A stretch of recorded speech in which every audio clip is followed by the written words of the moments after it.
What's up, everybody? Johnny from All Around Boxing here. And yes, I've been out for a while, but I'm here to present to you another one of my podcasts with another influencer that's making a huge difference with these Arizona fighters. His name is Lonnel Baisey. And how I first got introduced with him was, of course, through a boxing match. And we didn't talk at first.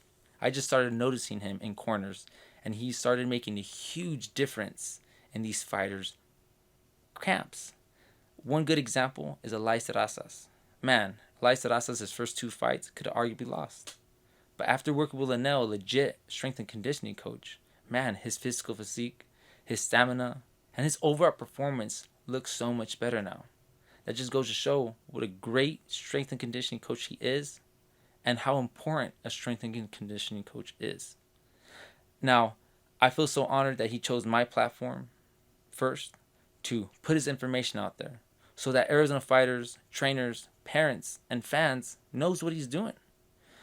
So I'm honored, Lonnel. Thank you for wanting to talk to me. First off, thank you for the lasagna, my favorite dish. Thank you for allowing me to sit down with your family at your house and break bread. Thank you, Lonnel. I will not ever forget that experience. It was awesome. Now, guys, don't forget to subscribe, like, and comment, and share it to your family members because it helps All Around Boxing a lot. Now, with no further ado, I present to you All Around Boxing Podcast with Lonnel Baisey.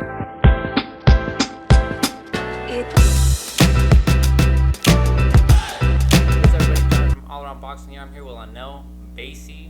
I'm here at his house. First off, Lonnel, thank you for the hospitality. I appreciate it, man. I'm here with your family that are just over here, man. Oh, yeah. And I mean, this podcast has been something that, first off, came out of nowhere. So I'm honored that you want to put yourself out there in in All Around Boxing.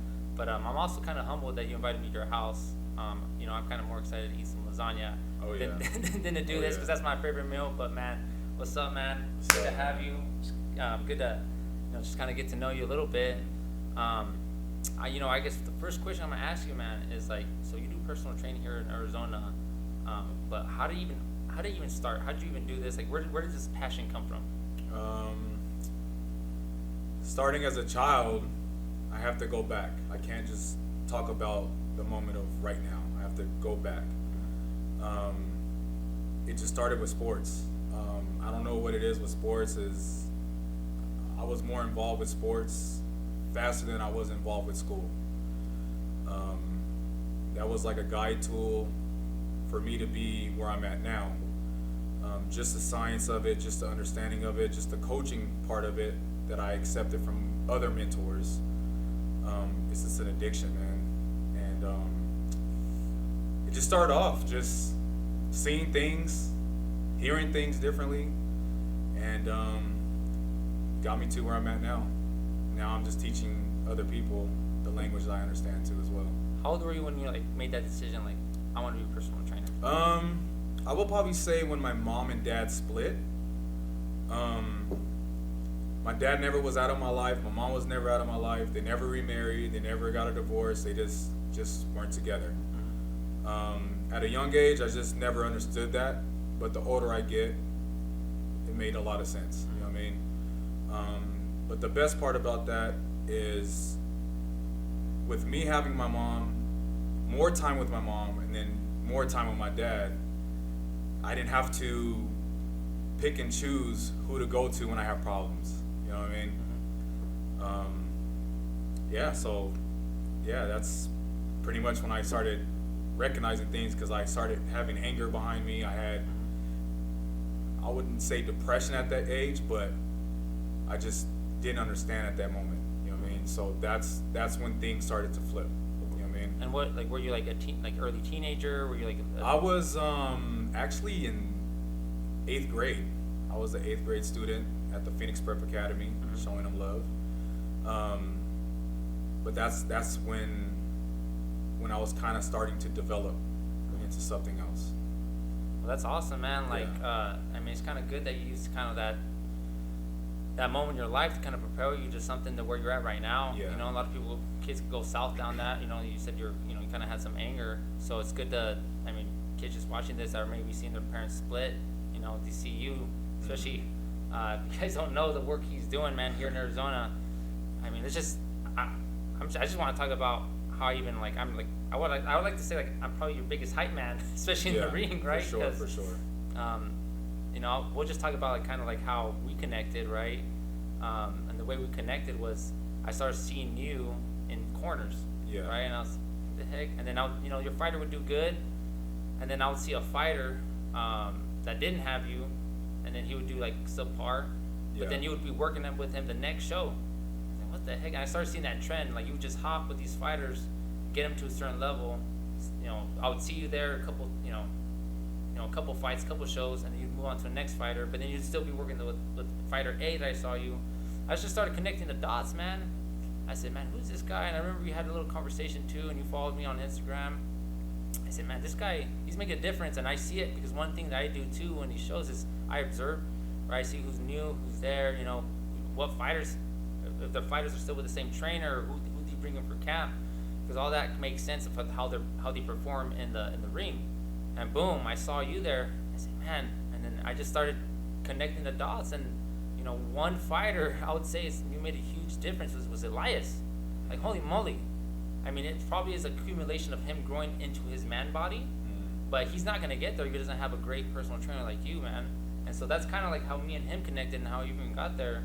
And I just wanted to kind of throw in that little story there because, man, it's I'm glad we're doing this podcast because you guys are gonna see, first off, get to know him, but also the results that he has in these shows like Iron Boys this weekend, right? You're gonna be there. Yeah, I'll be there. And who like, tell me what fighters are you with? Can't really tell you. Yeah. Till you see me in the corner with him. You know what I mean? But I know Elias is one. Are you still working with Elias? Yeah, I know Elias. I don't know if he's gonna be fighting this weekend. I believe he got a little sick, but hopefully heals well, I should say. Yeah. And hopefully he gets back. Yeah. Well, be looking out for the corner for this guy. All right. But all right, let's get back to kind of who you are, man. So, you're 8th grade. Obviously your parents, but that's very hard for you. And then, you make this decision. Was it a sport? Like you made a decision of like you wanting to become a personal trainer, but was it a sport that kind of inspired you? Like, hey, I want to help these kids out, or whatever. How'd that come apart? Well, it kind of started off with swimming. Interesting. Wow. Yeah, I pretty much traveled the United States, just like how amateur boxing is. I was the same way with swimming. The only thing on my end is the financial backing wasn't there. So things started to shift, but again, I'm not pointing fingers. Yeah. I just grew from that. And then basketball, football, tennis, baseball, track, all the sports I played, it's just the only backing I didn't have is the financial backing. And when I mean by financial backing, it's not money, the material things, it's just, it was on me. I didn't have the material things here, you know what I mean, where I can actually listen to all the mentors that were actually in my life at that moment. You know what I mean? So after I started picking up, that's went off from there. So when you were in school, were you a multi-sport athlete? Yes, I played two sports. I played two sports every seasonal. If I was playing football, I was playing, or not playing, but I was swimming. If I was playing basketball, most likely I was already training for track or already doing off-season stuff for a club. I was doing a lot of club. I really didn't have to pay for anything. It was just all catered to me. You know what I mean? And it was pretty cool, man. So list off all the sports you played. List off. Okay. Let's start with the water. Water polo, swimming, of course. I was more of a sprinter, not a distance. Basketball, soccer, baseball, tennis, track. Oh man, what else? Did you do any like combat sports at all? No. My dad was one of the ones that tried to get me in that, but he somewhat didn't want me to be involved with contact sport because he's a 3rd-degree black belt. Oh wow. So he just told me that explore on your own, just go. So he was putting me in the sports. My mom was putting me in the sports. My sisters were putting me in the sports, and I was just going and going and going. So I never really had a break. Wow. And the reason why I asked that is because it goes to show how diverse I would say your knowledge of the sports are. Because you're in combat sports, which right now, would you say that's like most of your clients is combat sports, or is it? It's man, I train all types of athletes from any sport that's in the Olympics. I pretty much work with them. You know what I mean? Rowing, it doesn't even matter. I'll work with all the athletes, and I'm still currently working with them type of athletes right now. Well, that's interesting to me too, because you bring, as I would assume, so many different ideas when it comes down to working out. You know, like maybe you see a rowing workout that might be help a boxer Exactly. or a basketball player or whatever. You know, that's kind of interesting that you're like a multi-sport trainer. Yeah, pretty much. I'm like a mall. Put it like that. I'm like Yeah. a mall. If an athlete comes to me, I know exactly. If I just listen to him, I know exactly what he needs. Oh wow, that's awesome. Yeah. So when you were playing sports, I mean, were you like an all-state athlete, or were you just a role player? Like I was. Well, I wouldn't know how to consider it, saying an all-state type athlete, but just put it like this: a lot of people knew who I was when I came onto their campus. Yeah. You know what I mean? So I was one of those type of athletes. Okay, they're like, okay, Lonnel. I was Lonnel. I'm racing against Lonnel. Yeah. Oh. Yeah. Yeah. Okay, I get it. You were feared. I wouldn't say feared. I was more likable. Yeah. You know what I mean? And just the conversations I had with other athletes that are all state athletes, I can talk to them like a coach is talking to an athlete. That's how I feel like I was connected to that world. You know what I mean? Of the athletes. So, okay, so kind of went down to your 8th grade, then you chose to multi-sport athlete, then you graduate, and then when did you actually become a personal trainer? Like when did that? Right out of high school. Okay. I was doing an intern with the Arizona Cardinals. I did a year there. It was hard. It was crucial. There was a lot of mixed emotions involved, but I'm glad I have my family that supported what I was going through at the moment. You know what I mean? So I fought through it. So I actually got hired on from the Arizona Cardinals after that year, and after that, that's when I started tapping into the training stuff. You know what I mean? So, okay, that's interesting, because right after high school, not a lot of people get the opportunity to work with a professional. I mean, with the Arizona Cardinals, man. That's like that. I mean, you're saying it so humble, man. That's the Arizona Cardinals, man. Yeah. Okay, what year was that? I mean, who were the players? It was actually the time they went to Super Bowl. It was actually when Larry Fitzgerald was there, Anquan Bolden, Kurt Warner. Oh yeah, man, he's a dude. Trust me, he is the dude. Man, that's the years that I was there. You know what I mean? Wow. So yeah, I learned a lot from that. So, I mean, talk about. I mean, how'd you even get there? How did you get to the point where? Just being an athlete and just people approaching me and they like my style of play, and when I talk to them, then that's when doors open up. It's just a simple conversation can just take you far. You know what I mean? And when I'm talking to grown men right out of high school, they're saying this dude might has a little bit of potential. Let's see what he can do. Let's give him a year of internship, see where he can go from there. And I worked my way around talking to certain people and made it happen from there. Wow. So you're working with the Arizona Cardinals at what, 18, 19? No. I was actually a second-year senior. Okay. And let me go back to why I was a second-year senior. Uh-huh. All the way from kindergarten to 6th grade, I was in special ed classes. I was in those small classes where there were only like 4 people in that class setting. And then I would go in the big classes when it's PE classes or lunch. Yeah. It just didn't click. I just didn't understand what's making sense to me. You know what I mean? And I was more just focused on sports. Like whenever there's a sports activity going on, I was always the first one to get picked on the team. You know what I mean? And yeah, so from me going from kindergarten to 6th grade, being in special ed, going into high school, I was kind of integrated with the the popularity kids, like the whole jocks school. and all that stuff. Exactly, all the jocks and everything. But I was still a few classes behind to where I was still in those small setting classes. But when I'm in those small setting classes, the teachers kind of somewhat gave me extra attention. For a perfect example, right? I was in ISS because I was one of those hard-headed kids, like always trouble. And I don't want to talk about any negative things, but I was always in trouble. Yeah. I was in ISS. When I was in ISS, there was a principal called Miss Ong. Some Asian lady. She's very, she's wonderful. Yeah. My mom came up there, talked to him. My sister knows who she is, and after they started talking to her, I started getting a little extra attention. Then when I was in ISS, going back to that, you're gonna understand pretty soon. I know. But so Miss Song came and got me out of ISS, and she said, "Do you want to go to a breakfast with me?" I was like, "Yeah." So she ends up calling my mom and puts her on speaker, and my mom just said, "Yeah, why not?" So they talked a little bit. I'm just sitting there like wondering like, where am I gonna go? Are we gonna go to McDonald's, Jack in the Box? No, it's even better than that.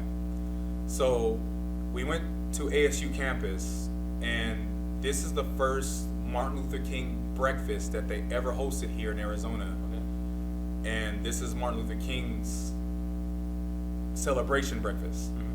So I'm sitting there. It's tons of people there. There's blacks, whites, Asians. It's every race there. Yeah. So I'm young, but I don't understand why I'm here. So I'm sitting there eating some good breakfast, pancakes, eggs. It's good breakfast. So when I'm eating my food, everybody starts to stand up, but I'm like, why is everybody standing up? So I'm still eating while everybody's standing up. And then as soon as I start hearing people clap, I'm like, what's going on? I start looking around, and I'm just like, some lady taps me on my shoulder and says, "Hey, sooner or later you're going to talk to millions of people." Just like that. And you know who that person was? Martin Luther King's wife. Wow. I don't know who she is. I didn't know who she was. I didn't, because for some reason I'm educated on Martin Luther King, but I didn't understand the education behind Martin Luther King. You know what I mean? So that right there, I still didn't even know who she was when she tapped me on the shoulder and she quoted those words, and that's something I will just never forget.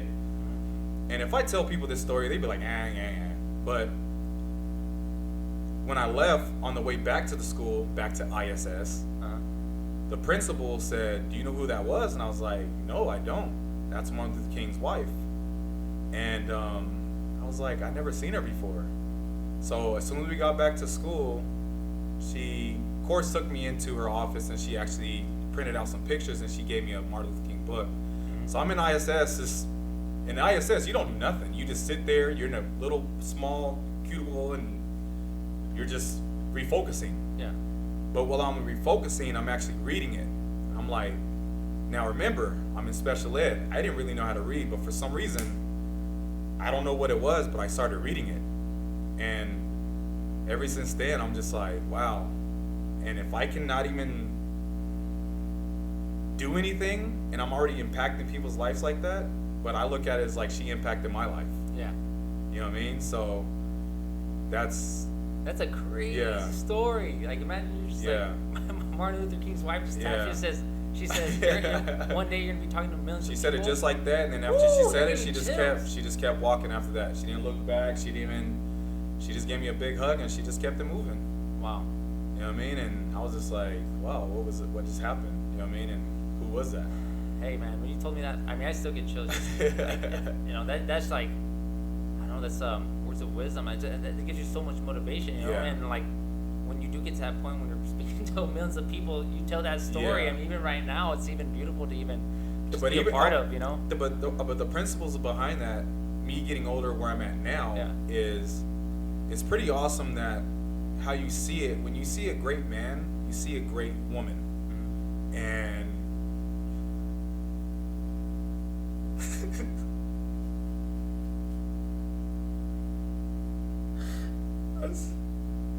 this is what I do, baby. Yeah. You know what I mean? This is what I love to do. And if I can impact people's lives any way I can, why not? Yeah, man. So. No, Lonnel. So, I mean, I see the passion in you. You know what I mean? And I see that your wife, you know, she's right here, and she's definitely impacted your life big time, man. Just by how passionate you are right now. But not just my wife, my mom, my sisters, my sister that passed, my sister that's moving stuff right now. Like, they made a big impact for me to have what I have now. Yeah. Yeah, man. No, it's beautiful how support you're getting, and it's really, you know, support from what I see is like, man, your family means so much to you, man, and that's beautiful. That's beautiful. That Like, that, I'm not crying because I'm sad, because I'm like excited because I finally get to tell my story. You know what I mean? No, I feel it, man. That's why when I feel the passion, it's just like, I get it. You know, I get it. You know, I get.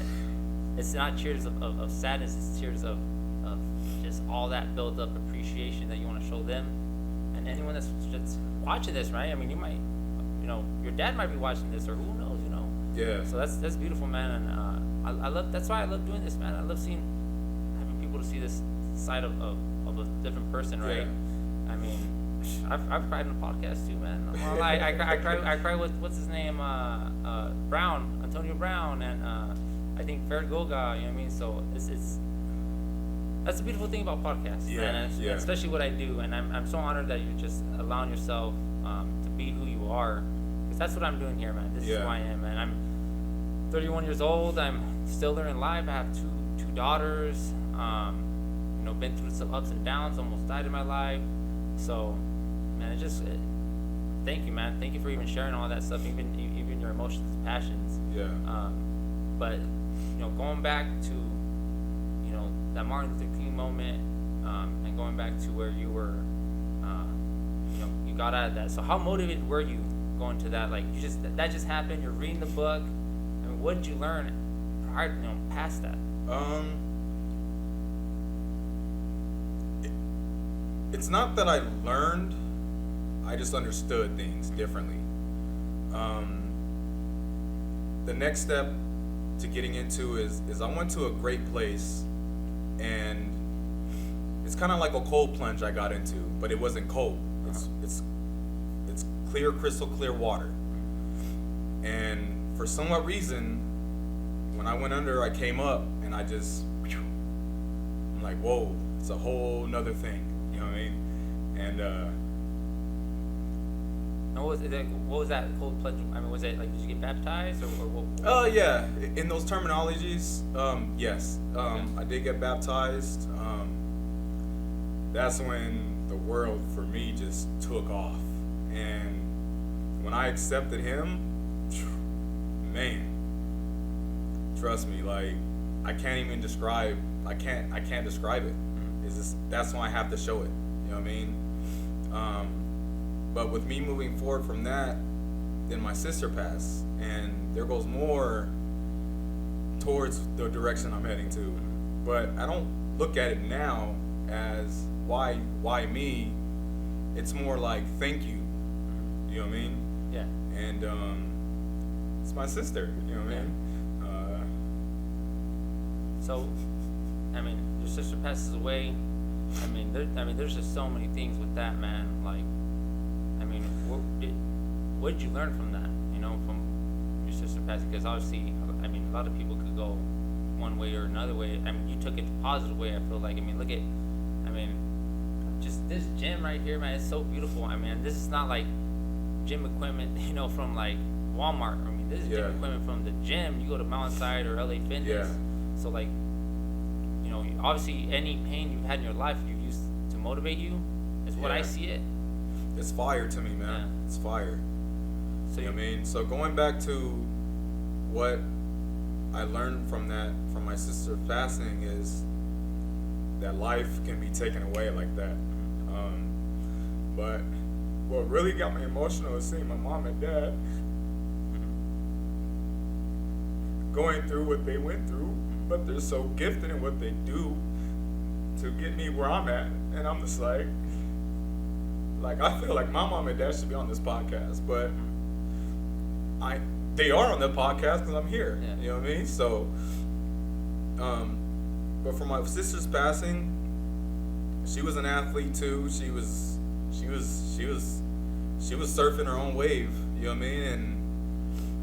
And she stuck up for me a lot of times, man. But we bumped heads all the time. But from someone that's passing, that you don't know who's gonna pass, whatever.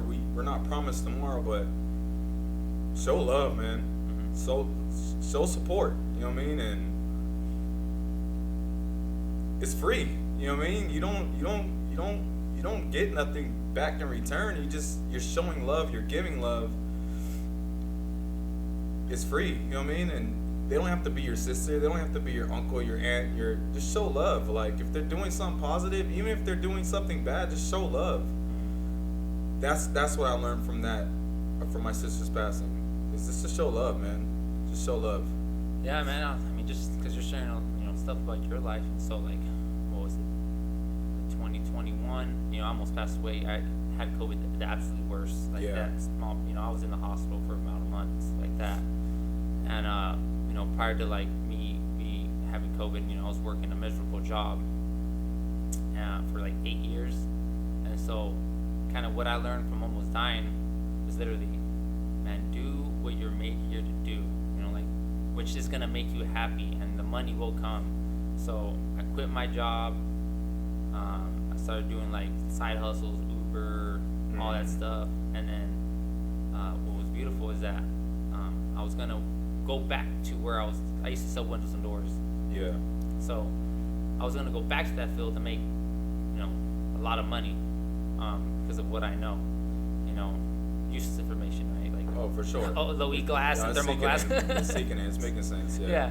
And so I was gonna go back, but right when I was gonna accept the offer letter, my sister had called me and said, hey, a PE position open. I know you want to be a PE teacher. You should apply. Yeah. So I just, man, if I get it, I get it. I applied, boom, got the interview, got the job, and I had this choice to either go make money, but be miserable, or be a PE teacher and do something I love. And boom, I chose what I love, and man, it's been the best decision of my life. I mean, I'm my daughter's PE teacher.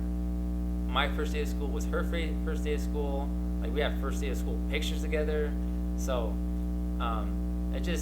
it makes it, once I realized, like, man, you just gotta do what you gotta love. Yeah. I'm glad I'm one of those people now, and I see that in you, man. Like, you're very, very lucky that at a young age, you're doing your calling. Like, right out of high school, boom, trainer, and look where you're at. Yeah. You're 39, and you probably, you have tons of clients, and your profile is probably gonna be even bigger, next year and the following year. I mean, I was a late bloomer, but man, I'm so happy and blessed that I learned from that. So that's awesome that you learned that in your life. I just want to share that a little bit of my life too, just because we're in that topic. But okay, so your sister's passing. I mean, let's talk about your parents, man, because your parents, I feel like you've had a huge impact in your life, and you're very, very lucky too to even have both of them, even though they're not together, right? And they're kind of positive, role models for you. So let's talk about your mother. What is one thing one piece of advice your mother has given you that you want to share to the world that's really impacted your life, and that might impact people watching this. Just being there when I needed her. Being there when I needed her. Okay. You know what I mean? All the time. All the times when I had sleepless nights, sleeping on my dad's couch because I couldn't sleep, staying up for a million of days, and I just didn't understand at that point. And my mom coached me through that, and my dad coached me through that as well. And I wouldn't say that's almost my time that I almost died, but I think it was more of like the time of me understanding why, going through that process. And with them bluntly not telling me this is what's going on, it's more of digging into going back to being baptized. Now we start reading the scriptures and understanding the scriptures. You get your own understanding of the scripture. If you read a scripture out the Bible, if I read a scripture out the Bible, we're not going to get the understanding from that, the same understanding, but the scripture's there. And when things like that happen, a lot of people, that's where I feel people bump heads at. And my mom never bumped heads with me. My dad never bumped heads with me. They just let me understand what they're reading to me. And I would ask questions. Like, it would be like questions like this. If I ask you what color the sky is, my parents will reply back, it depends on what time of the day. If it's nighttime, wow, daytime. So they'll make me think deeper and deeper, and like just dig. And I would just answer my own questions. And then they won't say if it's right or wrong. As long as it's a positive thought, then it's fine. It's okay.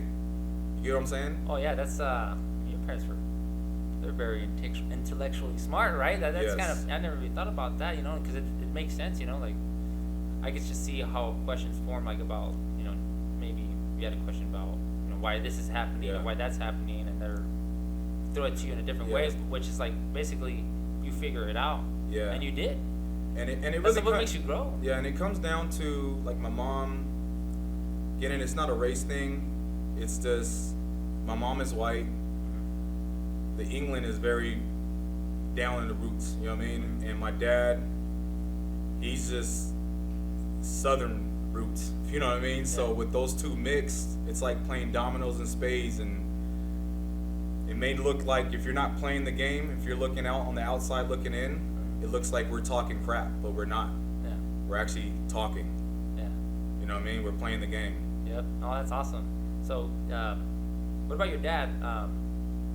Is there anything anything he's told you, or a piece of advice that really stuck out to you? One advice that he told me, that I have a brother out there somewhere. Not the brother that most people will think explain as a brother that came from his roots or my mom's roots. It's just a brother out there. A few people will understand where I'm coming from, but I believe I found a few of my brothers, and one of my brothers, he coached me well, and he took me to a place where it's a building right downtown, right by the news station, and when I walked in there, I just seen all types of people, like lawyers, judges, doctors, and they all had cool rings on. I'm like, wow, this is pretty cool. So long story short is my dad said I have a brother out there, but that one brother turned into more than one brother, just based off conversations. Heck yeah, that's awesome. So he basically said, because do you have a brother? You don't have, or do you have? Okay, so because you had that one sister. How many family members do you have? Is it I just have my two sisters, my mom and my dad. Okay. And myself. So you didn't have either younger brother, older brother. So that's pretty cool. He's like, because being the only man, basically said, hey man, you're gonna have friends that are gonna feel like brothers. Yeah. And that's what you had. How many brothers How many people do you want to shout out right now? Oh man, I want to leave their names out. Yeah. But there's 3 particular brothers that I really want to show love to. I'm not gonna say their names. One is, he used to play for the Oakland Raiders. This dude is, man, brilliant. He knows how to surf his own wave. He knows how to catch the right wave when it's the right wave. He put me in a position to where I'm talking to thousands of football players at once. The second brother that I would like to show love is the one that got me in the door with the Arizona Cardinals. This guy is no longer with the Arizona Cardinals, but he's with the LA Rams now. Okay. This guy, I wouldn't say he's in the corporate world, but he's working within the corporate world. And this, I don't even want, this is a whole nother topic on these guys. The other brother is, he's like I don't know what it is, but he's like he's a businessman. He knows how to go get it. He knows how to manage federations. He knows how to work with leagues, tournaments. This guy's in a whole nother world. You know what I mean? But I feel like they connected already, and things just hasn't been put out in the open yet. If you know what I mean? Yeah. So once I figure out that part, all I can say is this is a lot bigger than Arizona. This will be a lot bigger than the States. This will be a lot bigger than maybe. Like, I don't want to talk like I'm sounding drunk at the moment. You know what I mean? So it's going to be big, if you know what I mean? So with these three guys, it's made a really big impact on my life. You know what I mean? Well, wow, man. I mean, I'm all you. Everyone's in suspense. Like, who are these guys? At least that's how I feel, man. Yeah. But that's cool that you've had these mentors, and just these people in your life that have really propelled you to where you're at right now, and are going to continue propelling you to where you're going to be too. Speaking to millions of people, right? Yeah. So, okay, so you meet those, you know, your brothers. You know, you're working with the Arizona Cardinals. Let's talk about some of the fun. So, like, you know, you're what, early 20s, right? When you're doing all this stuff, Yeah. working with the Cardinals. I mean, tell me some, like, who'd you meet, man? Who are you most excited to meet, or you know, you're meeting? Oh man, are you tell me talking some about stories? Tell me some stories when you're some ones you could tell. You know. Man, where can I start? I can go to Vegas. I can go any state I want. I would say, I don't know. I just met so many of them, and I don't know. So in the Arizona Cardinals, who are you most close with? Like athlete-wise. As far as, so we can clear it up, because remember I like to ask questions just to clear it up. Are you talking about more on I can call any time of the day and they will pick up, or more like someone that if I bump into him will pick up where we left off at? So let's talk about the person that we bump into. Okay. So I don't expose other things. Yeah. I would say Larry Fitzgerald. Like, I don't know what it was with him, how the conversation started without even conversating with him, is that my daughter Jaden, she was in a stroller. You know what I mean? She has colorful eyes. And I went to one of his camps. He didn't know I was going to be there. But he seen me around the campus, around the Cardinals campus, in Tempe, and again, I don't like to approach people that I know at work that's actually on their own thing, doing their own thing. I don't like to approach them because I really don't have nothing to really say. It's just more like, let's just get this going and let's move. But for somewhat reason, I had my wife there, Jaden was there, and I was one of the coaches there, and then in between the breaks, everybody was going up to him, asking him for his picture, autographs. But I don't know what it was. He just stopped and stared. It was like, it felt like 20-minute stare, but it really wasn't. And he was staring at my daughter Jaden, and I was like, and my wife, she was like, what the heck's going on? Like, what's going on? My daughter, she's young. She's still in the stroller. And then when I seen him at the facility, and he just winked at me, and he just kept walking. That's one of the moments that sparked a conversation to where I'm sitting there like trying to sound professional when I talk to him. But to be honest with you, at that level where I'm at, I don't get nervous when I meet people like that, because they were in my shoes at one point, and they're just on a whole nother level that they're so humble about what they do. And we're just vibing, just like how you and I are talking, and eventually the conversation will get deeper and deeper and deeper. But I think Larry Fitzgerald is probably that dude too as well. You know what I mean? Yeah, man. So that's cool, man. Let's say you bump into him at a gas station. And oh, what's up, Lonnel? What's up, man? I haven't seen you in a while. That's cool. Yeah. Is there any other? Okay, so you're working with the Cardinals, right? Cool with basically everyone there. I would say, you know, most athletes. Kurt Warner, you met Kurt Warner. I actually met Kurt Warner on the Cardinals, but I wasn't. I shouldn't say I was allowed to talk to them, but I wasn't in a position to just approach them. Yeah. You know what I mean? It was just the right moment at the right moment. But I know right now, he's actually coaching high school because his son's playing football as well. And again, I don't want to say what school. I don't want to say his name, his son's name at all. Okay. But when I see him coaching and we make eye contact, we don't need to talk. We're just a wink, thumbs up, we're good. You know what I mean? Because I know he's working and I don't want to interrupt his job work. I don't want to interrupt that.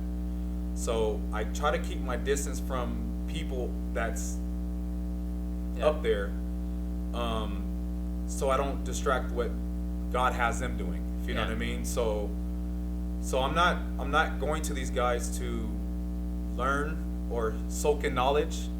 I'm more into, let me see what he's doing, let me watch what he's doing, so I can learn, so I can educate myself on that. Because I'm self-taught. Because remember, going back, I'm in special ed classes, so I don't know how to read very well. Yeah. But I understand clear that if I see you doing something and if I like it, I can take it, or I just let it go. Wow. You know what I mean? And I'll take it, but I'm not gonna use it. I'll put my own twist to it. That's how I learn. So, I think we haven't really talked about what you actually did with the Arizona Cardinals. Like, what was your position? And what did you help them do? So, like with my internship, I was doing like little youth camps. I was doing camps, going to different schools. With the one that my brother had brought me in,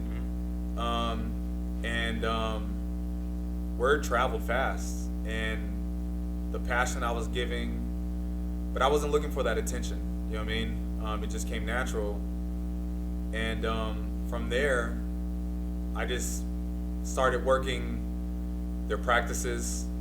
I wasn't really there to do anything. I was just there. I was talking to the landscapers. I was talking to other people in different departments, and I feel like I was at work and I was getting paid for it. Yeah. You know what I mean? And I think that was pretty cool. They send me in the dungeon where they keep all the supplies at, all the old t-shirts, all the new t-shirts, all the new jerseys. I seen new jerseys before they even got to be put out in the public, because I had that access. It opened up doors for me. And it's not for me to, not to jump off topic, but like I wasn't there at that job to say that I'm working for the Cardinals. My job was there to learn from the Cardinals, to learn from that organization. You know what I mean? How their bylaws work, how everything else works. Because eventually I'm gonna be in the position I'm in right now. You know what I mean? So just going back to that, is the jobs I was doing is, just put it like this. When the players before the players got into the locker rooms, I was pretty much in that locker room before they got in there. Okay, you were there setting up. So you just did everything. You were just... I wouldn't call it setting up. If we're talking about me setting up, I was setting me up, but but I was there to vision, and I was there to see how things are being done. And after that, we'll go upstairs and go get some free breakfast, and from there I'll just do whatever I'm doing. You know what I mean? So you're working with the Arizona Cardinals. You know, as what I see, you're just jack of all trades there. You know, doing so many things there, helping that organization out, learning from them. And then, when did you stop working with the Arizona Cardinals? Or I guess, when did you stop? And then what was your other venture once you stopped working with them? My venture from that, it wasn't so of me being pulled away from that. I just had bigger thoughts. I'm not saying I outgrew the Cardinals. The Cardinals was just a path that I had to cross. Then after that, that's when I met one of my other brothers that got me in front of the thousands of football players on a football field. And I got addicted to that. And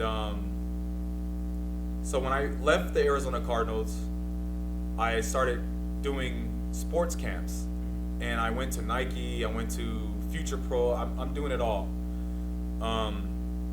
So I'm working my way up, and I'm just surfing. I'm surfing on everybody's wave. I'm catching the right wave, and then right when that wave dies down, and when my wave picks up, then I'm in a position to where now I'm leading the camps and combines for other athletes that other parents see potential in their kid, and they bring them to us so we can evaluate them. Yeah. So I'm learning that business now. So I'm learning the ins and outs. Like the scouting? The scouting part, okay. Yes, the scouting part. So the combine, just hyping the kids up, getting them ready mentally, just getting them in tune before they actually get passed on to the coaches that's actually running those stations. And I'll just walk around, just make sure, what's up? How you feeling? What school you coming from? So I'm networking through the high school crowd. You know what I mean? And when I'm doing that, then I will go talk to the parents. And that's why I learned that field that's where the direction I started heading to is from there. Wow, we haven't even gotten to boxing, bro. That's just that is just that is just regular sports, man. Like football, basketball, whatever you did, you know. So, all right, let's fast forward a little bit, right? So how did you even get into boxing? It's combat sports. I mean, I'm sure you probably work with MMA fighters. How did you even get connected with that part? How I connected with boxing was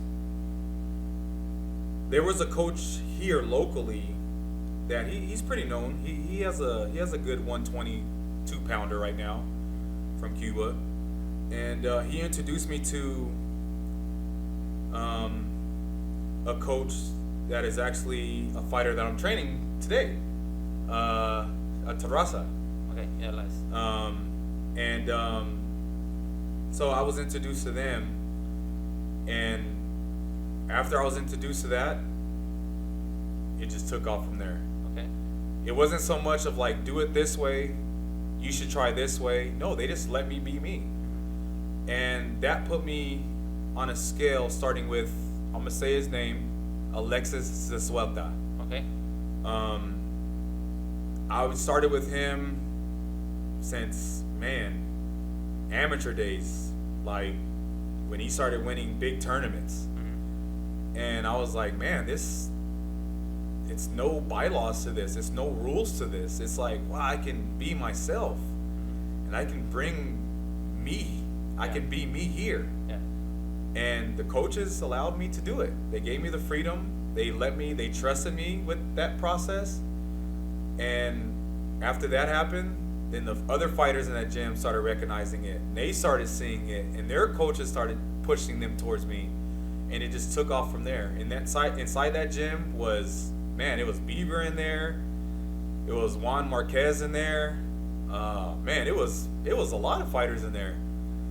And after that, then at that time I was juggling football, basketball, all the sports. Yeah. I was still involved with a lot of things. So, and I started bringing some of those people into the boxing world to give them a sample of what boxers go through. And when I listen to what they say to me, I'm just like, so you're seeing the same stuff I'm seeing. So that's where I took off in boxing. Okay, let's dive in a little deeper what you just said. So, like, what were some things that you see in boxing, even like the way they train? Obviously, I would say the one thing you would probably agree on is the reason why I do this is a lot of these boxers, man. They're getting punched in the face. They're working really hard, and they're working in construction, or they're working at Walmart. They're working at the gas station. So it's like that mentality that a fighter needs to have. I think everyone can relate to it. So I think maybe that's a little bit of it, but I guess, dissect that, having the conversation with those people that you're bringing in, even your own perspective, what did you see in these boxers, how they train, and okay, now before I start talking, I'm going to ask you two questions. Are you talking about the moment when I first started, or are you talking about the moment now? From you first started. So when I first started. Now the second question is, are you talking about the physical part, or the mental part? Both. Both. So the physical part, anybody can do the physical part. Anybody can train somebody to go run up and down, throw stuff, jump over. Anybody can do that. I motivate people to do that. But it's a certain gift to understand a language that only certain people know a language of. And I'm not talking about Spanish, English, German. I'm not talking to that language. I'm talking about another language. A language that can get deeper and deeper and deeper to open up other doors. When I'm coaching these guys, I put my teachings into the craft. So if I tell you to run up and down and you're getting tired, I'm not going to just stand there and say, let's go, let's go, let's go. I don't need to do that because you already know what you have to do. I'm just here getting that pain off your mind so we can do other things and go faster, harder, and just hit with technique. If you know what I mean? Okay. So I'm not talking about the physical part now. So if they can move a certain way, it will make their physical part move like it's water going down a stream. It will flow. That was a process to learn and teach. So starting then, I was just training people. I was just telling people up and down, over there, over here, over here. I was like not in a confusion way, but I was doing it the way I felt like it was the right way. But it was to a certain point to where I started realizing like these guys are so sore. These guys are tired. They're talking about I can't make it today because they're tired. We're talking about the physical part. Now, the mental part, there's a way of saying therapy without saying therapy. I was doing what I knew what was best that worked for me, going back to going under that warm cold plunge and then coming up. So if I actually talk about the cold plunge without talking about the real reason why I was in that cold plunge, if I just leave that little part out because they're not ready for that yet, you have to build chemistry on that before you start pushing that. Yeah. So you have to, I was building relationships with these fighters. So I would call them, I would check up on them. Even though I'm not training them for that training camp, as soon as that fight's over with, I give them about a week, 2 weeks to let them calm down, and I call them. But I'm calling them to check up on them. Because remember, I'm coming from a business to where we're evaluating other athletes within one day. So I'm taking that and I'm bringing it into the boxing world, and I'm like, okay, it's not how they're saying it, it's how I'm taking it. So when they say my body hurts, and then I ask them a question and it goes deeper and deeper. So if they say my head hurts, and then I'll ask them, why? Are you having headaches? I will ask them symptoms. The same reason why you go to a doctor and they will give you the symptoms. Even though the doctor may not know what it is, guess what the doctor's going to do? He's going to go behind the closed door, he's going to type up on his computer, and he's going to look it up. But at the end of the day, long story short, is just communication. Okay. That's how I picked that up. So I apply to what that is. So next time when we get back together, then I start utilizing what they told me, what that fighter's going through, and I start working it into the craft of the training. Okay.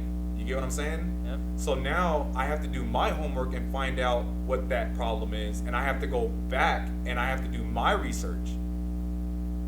So after I do my research and I put my twist to it and I say, this is what I'm going to do for this particular workout. Okay.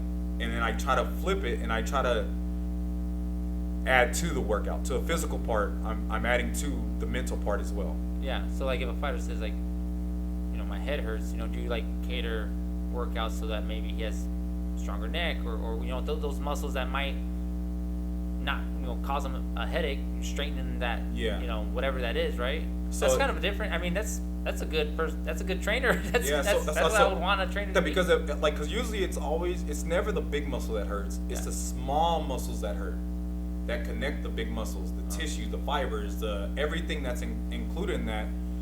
Now it's like, okay, cool. Now let's get to the science part of it. You know what I mean? So, but that's it's self-taught. You know what I mean? I didn't learn that in school. Like, I didn't learn that in reading books. Remember, I'm going back and I didn't know it. You know what I mean? So I'm just going based off what the fighter tells me, and I do my own research. So it's, I mean, just because it keeps coming up, so I feel like I gotta ask you. So like, man, you really didn't know how to read, right? Like, dang, that's I mean, you could really become anything in this world, right? If you put your mind into it, and you put hard work. I mean, you have a daughter, and I think that's such a powerful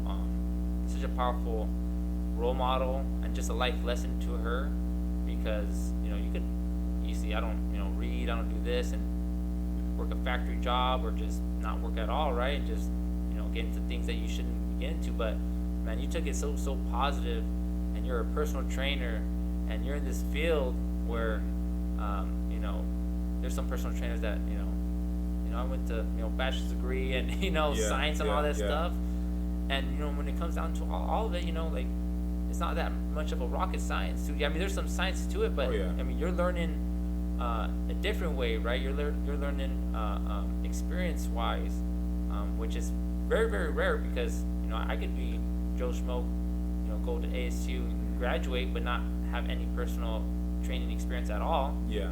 And then am I gonna put the same quality as a person that has what 20 years of experience? Yeah. I don't know. I don't think so. I don't think so, right? Yep. But that's awesome, man. I just wanted to kind of throw in that side note, because it's just I keep hearing that, and I think the public should know, man, like how inspirational that is, and how willing you are to even say that, and not feel embarrassed, right? Yeah. So boxing. So you're working with these boxers. Actually, did you answer that second part? Like, you answered both parts, right? The physical and mental part. Okay, so you're working with these gyms and these fighters, and they're really gravitating to your training style. Is there one specific fighter here in Arizona that really, I would say, you've gone close to from that process of growing in the boxing? Because I mean, you were here training with Beaver, right, or helping Beaver out, or you even knew Beaver. It right? wasn't. I mean, that's goes way back. You know what I mean? Like, it wasn't so much. I'm gonna correct that right now. It wasn't so much of me working with Beaver. When Beaver was in certain places, I was in certain places, and we will see things of how can I say without saying the wrong thing. Because he was with Mayweather, so I'm pretty sure did you go with them to the Mayweather camp and kind of like so, like, long story short, out of that gym, George Marquez, he got caught out there to go spar Zab Judah. And I tagged along. He wanted me to go because he wanted me to be there to talk to him and make sure he's doing things right. So when we're doing that, we treated that as a training camp. And when we found a spot to train at, just for the physical part, the mental part, Beaver was there too as well. And he got a taste of it, you know what I mean? And I started meeting people in the Mayweather camp. Bobby's one of them, you know what I mean? And just the conversations we had just sitting on Beaver's couch in his apartment. And the gym was walking distance from Mayweather's gym. And so if it's so much of working with Beaver, I wouldn't say that, but I feel communicating and conversating with Beaver, I would say more of that. Yeah, so, I mean, you're friends with Beaver, right? You're there helping with Mayweather, or just kind of observing, right? I mean, how was that being in Mayweather's camp, man? I mean, did you even see him train a little bit? Or was it, I mean, how was that gym? Because it's so private too, in a sense. I seen Mayweather train, and I seen him do mid-works. He kicked everybody out of the gym. The only people that had access to that are the person that I was sitting on the couch to talking to. Yeah. And I had access to get in there. And when I was sitting there, at the time, 50 Cent walks in. Okay. And that's how far you go back. Yeah. So 50 Cent walks in, and he sits right next to me, No one's not talking to him. He's not talking to nobody. He's not on his phone. He's just chilling. You know what I mean? And again, like I said, I don't like approaching people, but something at that moment made me have to say something to him. And I asked him about a particular artist, and he said, "Yes, I know him." And I said, "You know, I train him, right?" And he was like, and then that's when the conversation kind of went off. You know what I mean? But with me watching Mayweather train, it's at that level, it's unbreakable. You know what I mean? And just his routines, it's different. You know what I mean? And it's to a point to where I'm building relationships with the fighters I'm working with now, to where I don't even have to talk to them, to where they already know the routine. That's where he was at that moment. I'm pretty sure it's the same way now. You know what I mean? But when Mayweather, he doesn't have to say, "Where's my gloves at? Where's my water?" No, his team knew exactly what he wanted at that moment, and all he had to do was just do what he had to do. His dad was there, his uncle was there, all his uncles were there, and they all had a particular job. And remember, I told you in the beginning of the conversation, I don't ask questions. I like to watch and evaluate. That's how I learn. And when I see that, I'm like, man, this dude's not gonna lose at all. Yeah. You know what I mean? So that's why I feel like just talking about it, man. I wouldn't say it gives me goosebumps, but it kind of makes me jump off of focus, because I'm like in tune of that moment. Yeah. Well, I mean, he's a generational fighter. I mean, you get to tell your kids or grandkids, right, friends, that you saw Mayweather train, man. I wish I had that honor. You know what I mean? When you think about it, you know, Manny Pacquiao, even now Terrence Crawford, nowadays Canelo. I mean, if you see them train, I mean, that is a very rare experience that you had. And not to cut you off, but going back to Mayweather, we got 24 hours in a day, 8 hours to sleep. You got 16 hours to work on your craft. The question is not where you got that from. The question is, like, I understand what you're talking about, and I create things at my own pace. And what people do and what they hear, when I hear somebody else say that, it means I've done my job. That's awesome, man. So, I mean, a little bit off topic, right? But I feel like you've trained a couple celebrities, right? Would you say? I wouldn't even name any of them. No, you wouldn't name any? Oh man, you gotta get some juice. We can talk about them, but I'm not gonna name them. All right, what is one you can name?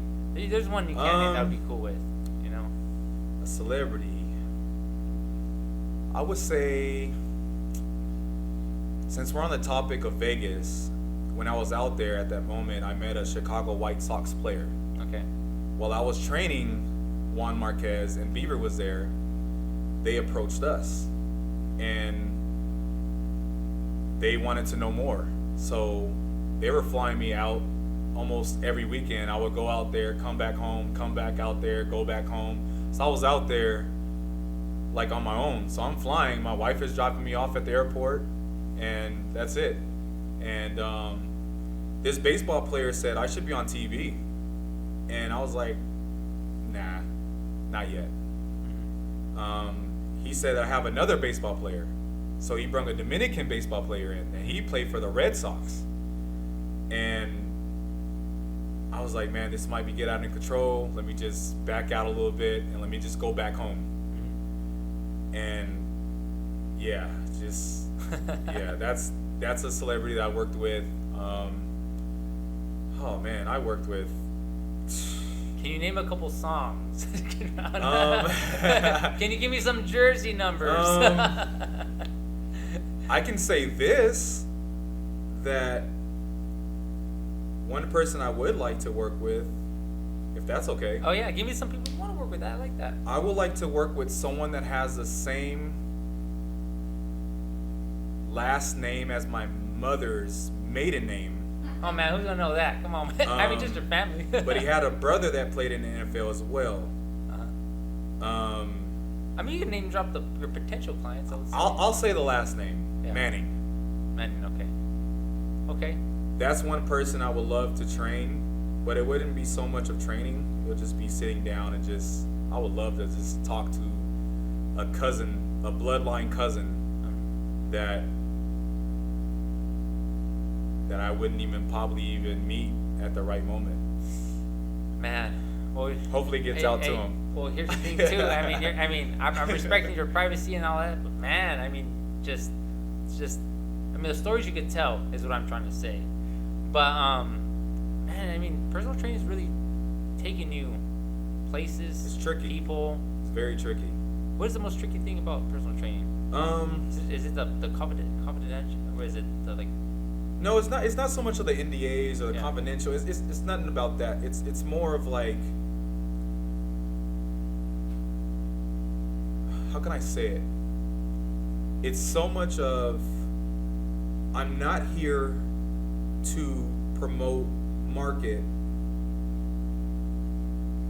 the doors that I have opened for me. I'm here to promote and market me. If you know what I mean? So I don't want to shy away from what I've done in the past and where I'm at right now, leading into the future. Good segue right here. Let's talk about where you're at right now. You're 39. You started this at a very, very young age. You've been doing this since 50 Cent and Mayweather were friends. That goes way back. Even to where Zazueta was an amateur. You gave me a couple names and kind of where they're at. I'm like, okay, yeah, you go way back, So I could understand that, and I think Arizona fans. If you say Beaver or Alexis Zazueta, if you said another fighter, they'll date it like, oh man, he's been here for a long time, right? It's all about numbers at this level. Yeah. It's all about numbers. So you're 39 years old right now. You're just barely wanting to even put yourself out there, I would say, right? Yeah. I guess why? Why wait till you're 39? You're over here meeting, all these fighters, man. With all stuff. You could have done this a long time ago. What makes you want to do this right now? I would say, since we're on boxing right now at this moment, let's put it in the boxing point of eye. If a boxer is building his career, he's not fighting world champions. If he is, then that means that he's going to be made into something else. But usually when fighters, meaning boxers, it's new to them or they're practicing their craft, it's levels to it. And if you put a guy that's in there that's starting his pro debut against a guy that's like 9-0, it doesn't make sense. It doesn't add up. And I'm talking about the mental side of it, not the physical part, but the mental part of it. Before you can actually reach a certain point in your career, you have to have an established team. Your team, going back to Mayweather, everybody on that team knows their role. No one's not trying to branch off and expose another coach and jump into another coach and jump into another coach's position. Everybody has their own role. And at that moment, I wasn't looking for a team because I was searching more of how does this system work in the sports world. So in that process, and then when that fighter starts getting to 4 rounds, 6 rounds, 8 rounds, 9 rounds, then it starts to get difficult in the 10th round. Like recently, I actually had a fighter that just got out of prison. Straight from prison, he didn't eat food, he didn't go to the bathroom. He said as soon as he got picked up, I wasn't there when he got picked up from prison. I know that. But when he got released, he went straight to the gym. As soon as he told me I'm going straight to the gym, say less. I know what my job is to do. So I went to the gym. This dude jumped right into sparring. And a year later, he gets a phone call for an opportunity to fight on the B side against an A side fighter that's signed to that promoting company that we're fighting on. So nothing against any promoting card, nothing like that, but I'm talking about the fighter I'm working with. So when that fighter is in a position to make a move, I'm gonna back him up 110%, maybe even more if it gets to that point. So when that fighter comes to me and asks me, can you help me? When someone comes to me and asks me to help them, now the questions become how my mom and dad asked me. What direction are you going? Who are you affiliated with? Who are you working with?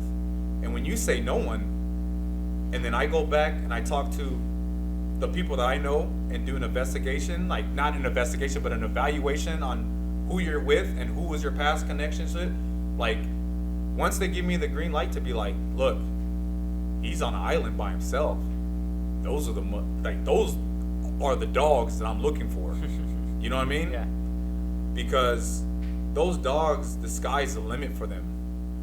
And when I'm training them, the language is different. You know what I mean? Yeah.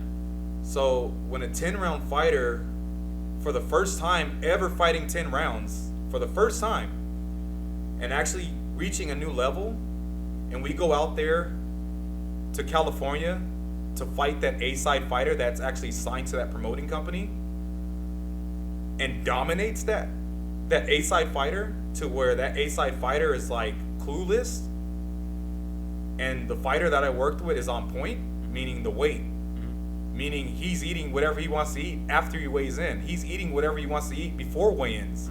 He's not starving himself. You get what I'm saying? Yeah. Because the system that I'm actually built for fighters like that is for fighters like that. And he went in there not talking. He wasn't disrespectful. He didn't show anger. He didn't show fear. He was himself. And I told him to be himself.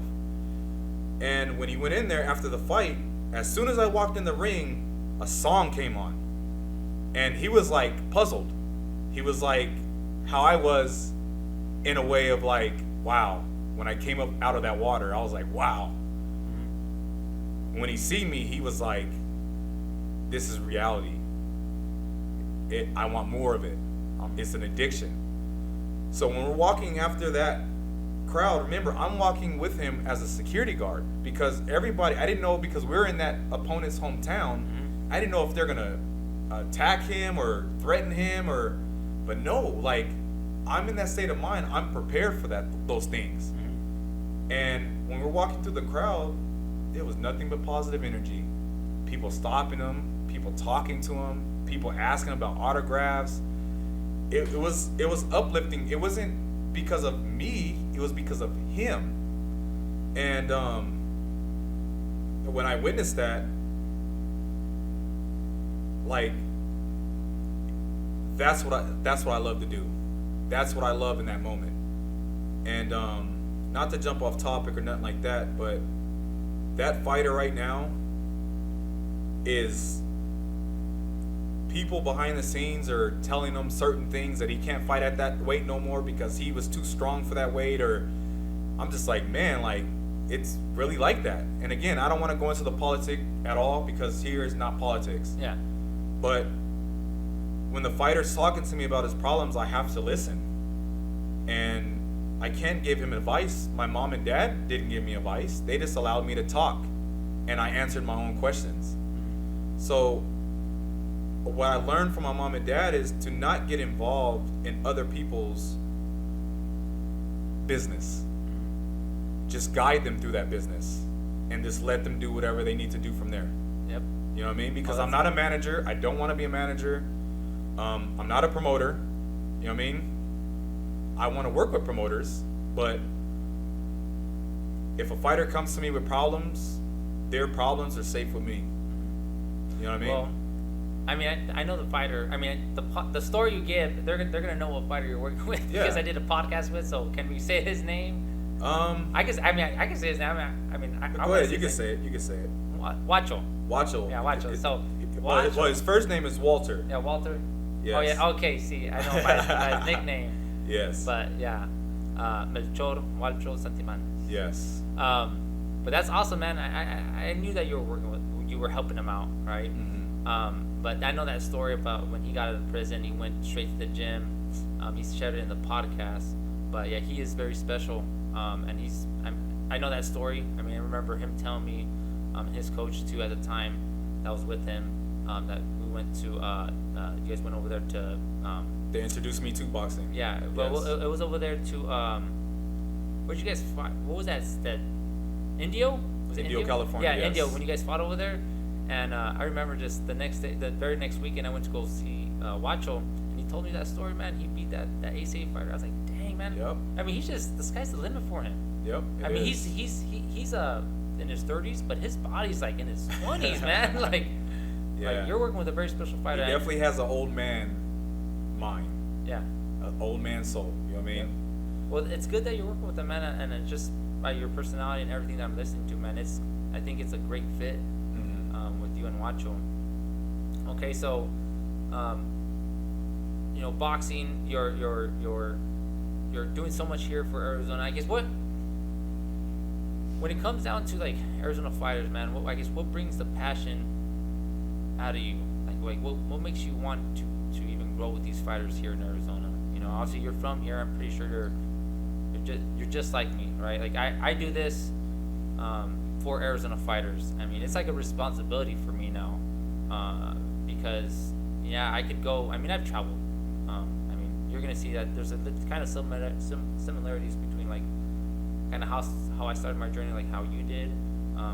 I traveled a little bit, but financially it's hard, right? Going to Colorado, going to go to top rank shows, going to Vegas.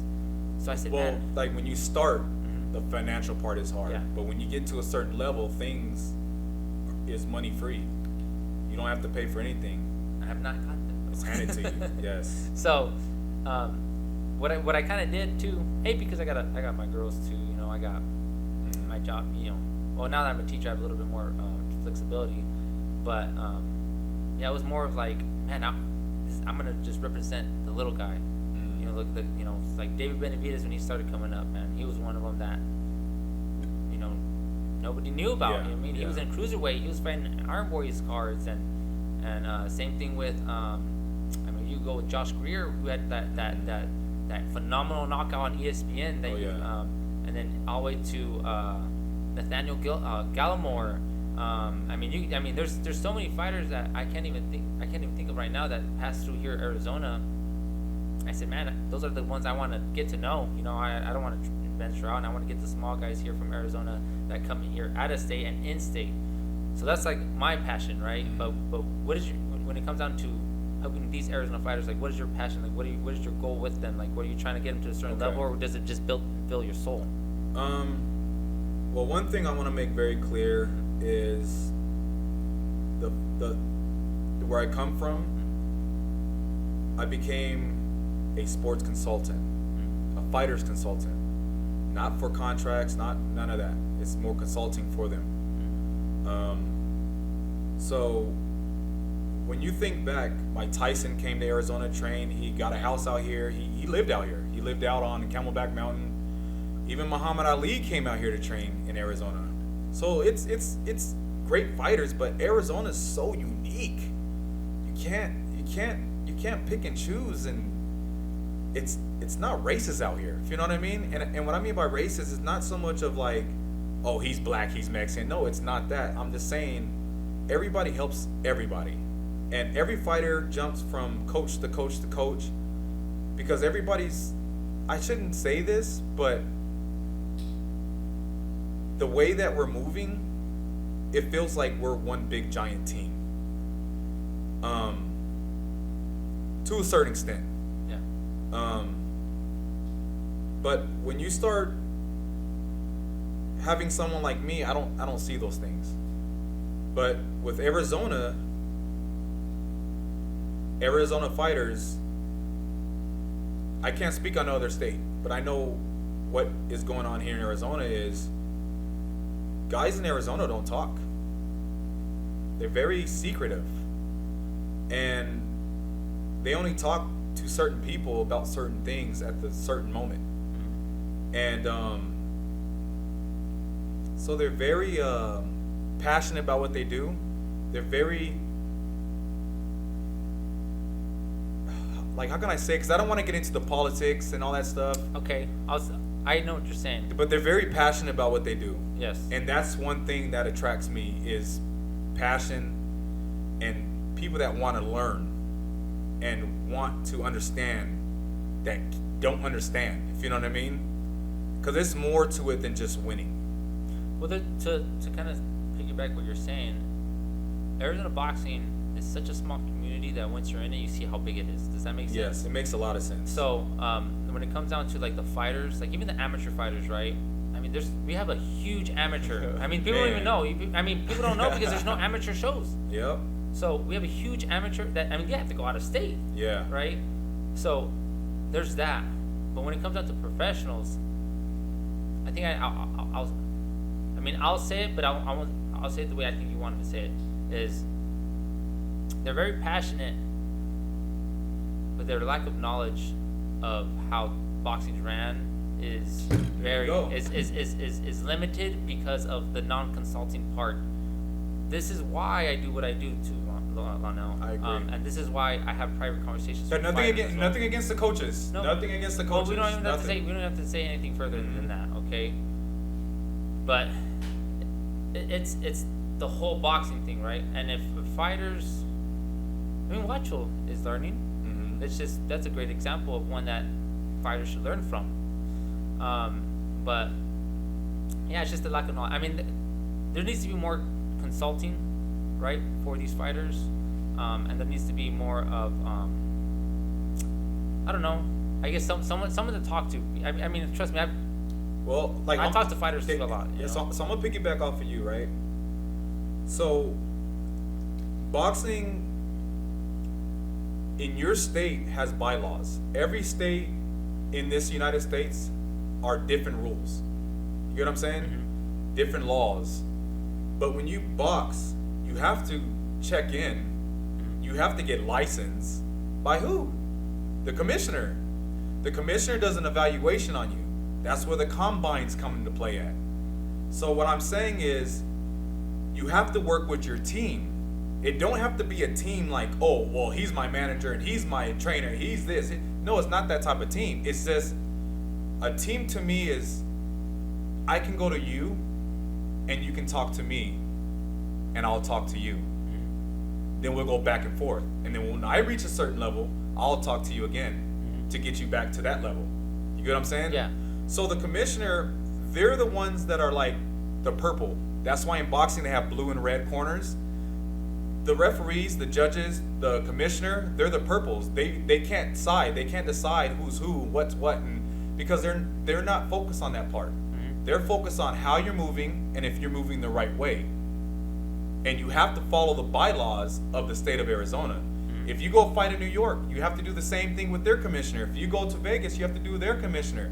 You have to follow bylaws. But if you step out of those bylaws boundaries, if you break those rules, I'm not saying you can get blackballed, but you can actually be that target on your back to where they can block you.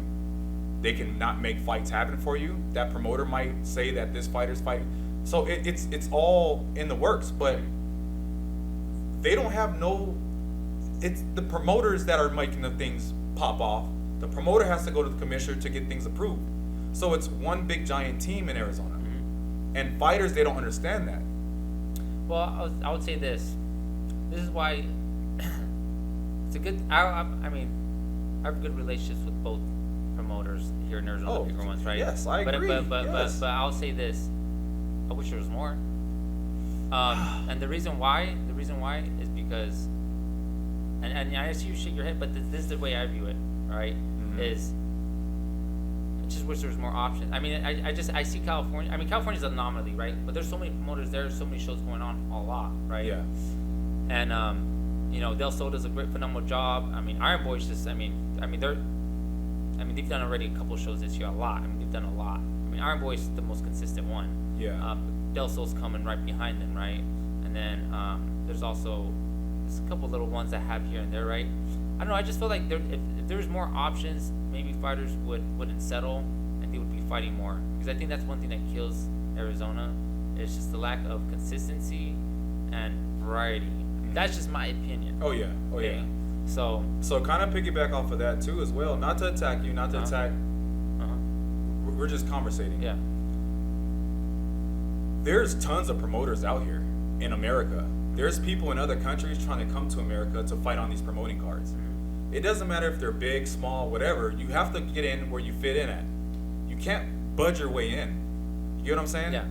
So locally, we have 2 major promoters out here. And those promoters, I clap my hands to them. It's not because of the stories that I've heard, it's what they're doing for boxers in Arizona that don't have the connections to Vegas or New York or Chicago or Texas. I clap for Arizona promoters. I support that.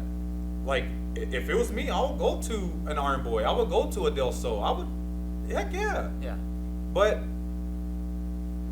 when opportunity comes, you don't think these big promoting companies come to Arizona and give these small promoting companies a slot on their show so they can showcase their fighters? So that's what I'm saying. It's like going in deeper. It's not so much of thinking negative all the time. I'm not saying you're thinking negative. I'm just saying that the fighters. Yeah. Every fighter I talk to, when we first start a conversation off, and I can speak for all Arizona fighters that I worked with, they always say, "Oh, I don't this promoter and that promoter and that," but I'm like, I go back to my mom and dad, and I ask them certain questions, and I let them answer their own questions, and I don't give them advice. And I make them go home and think about those things, and they start humbling. They're like, "It makes sense, coach. Okay, now, since the promoter's doing his thing, what should I do to do my thing? What direction should we go? Where should we push? Where can I brand you at? Where can I show people what you're doing for me and what my team is doing for me? Where can I go?" And I say, get a few local fights, and then you might be a B-side fighter at one point because, again, you're on an island. Go take a chance. Train hard for it. Because people don't pay for tickets to see another fighter fight against another fighter. No, they're fighting against their will. The fighters are fighting against how strong they are. We've seen it this past, I don't want to say no names, I don't want to say no dates, but there's some fighters that are so in tune. They're not in and out. If you know what I mean? They're in tune. So when those fighters fight against somebody else that's on the up cup, that's never had that experience, that feeling that goes through their body when they're in face-off, like, everybody sounds good on press conference. Everybody sounds great when they're doing interviews. But when they stand in front of that other man that has the same will as you, or even stronger, now let's see who your will is, and let's see how far your will can take you. You have to get through him first. And when you get through him, then other door will open, and then another door will open, then another door will open. Now you can switch weight classes and challenge another weight class. So it goes deeper than that. It's not just about these promoters are not paying me enough. It doesn't work like that. Yeah. If you have a team, if you have somebody like people that understand what endorsement deals are, if you have somebody on your team that understands what sponsorships are, anybody can take money from somebody. Like, I can tell you right now, if you're a guy with a lot of money, and if I'm a fighter, I can go to you and be like, "Look, I'm this, I'm this, I'm this, I'm that, I'm this." You're like, with money, you're listening to him. You're like, "Oh, this dude might have a chance." Yeah. So I'm gonna help him. But what is a fighter doing back for that sponsor? Yeah, I mean, I agree to that. I mean, I would say this: the Arizona promoters, they need more support from fighters when it comes down to selling themselves. We don't really do that. Right? I mean, even though, I mean, even our most exciting fighter right now, doesn't really sell the way he would sell, and that would help the promoter. Now, are you talking about the exciting fighter here locally? Yeah. Drop his name. Let's see who it is. Checo. Yeah, Checo's the most exciting Checo fighter that trains at Old School Boxing. Yeah. Right, and he trains with. I know who he is. Yeah, man. I mean, just my opinion, he's the most exciting fighter here in Arizona. I mean, more exciting than Jesus Ramos, more exciting than. Now, when you say exciting fighter, are you talking about in the ring, or out the ring? No, in the ring. In the ring? Yeah, Okay. I mean, in the ring. I mean, everyone likes Yeah, I to can see agree knockouts. with you. Oh, for sure. Heck yeah. I mean, you go to check. I mean, everyone is expecting a knockout, Mhm. and then when it happens, it's just like an anticipation. And then when it happens, it's like, Yeah. boom, dude, and then he has Yes. such a big following. So, I wish he would sell himself more. I think he is a little bit, but the reason why I'm saying that is like I do agree with you with that. Like, there's a dance that needs to happen that these fighters need to learn with the promoter, because the Yeah. promoter, they're doing their job. It goes I mean, deep. It goes deeper. It goes deeper and deeper. Yeah, You know what I mean? Because Iron Boy, they're doing. I mean, they know what they're doing. Mhm. I mean, look at their 68 show, right? I mean, they're coming to 70th show, right? I mean, they're almost gonna get to 100 shows. That's consistency. They know what they're doing. Mhm. Del Sol. I mean, they have a couple really great fighters signed. I guess what I was trying to say like when I was trying to say when I was like I wish there was more other promoters is because like I mean maybe you do know, but there's so many pro fighters that are really good that don't even fight. I mean there's so many pro fighters that But make now their the pro question. debut Now the question I have to ask you is why? Why is that? It's not because of the promoters. It goes both ways. I will say that. Let's talk about it, baby. Let's do. You know what I mean? It goes both ways. Because I would say this, the promoters, I mean, they have to make a smart move. Who They have to. Who they're They gonna put on have the to. card, right? Because They have I to. mean, you got to sell tickets. It's money So involved. if It's numbers. So if there's a great fighter but doesn't have a big following, maybe he might not get a chance, right? But here's another thing, if that, for instance, there's this fighter on one Iron Boy card. I mean, I haven't seen him fight, but he's a pro debut. He was like a running back, had dreads. I don't know his name, but he made his pro debut. But he had a big following, so I said, okay, I understand why he got put in that card. But then I think of another guy that, man, I forgot his name. You might know him. He fights at 160. He fought I forgot what Iron Boy card. But he's Talking about the last one. no, it was like Iron Boy 65, 64. I forgot what it was, but he's a dang man, I forgot his name. I would have to look him up on my phone or whatever. But he's another fighter that great fighter, but just doesn't have a big following. But I mean, there's that.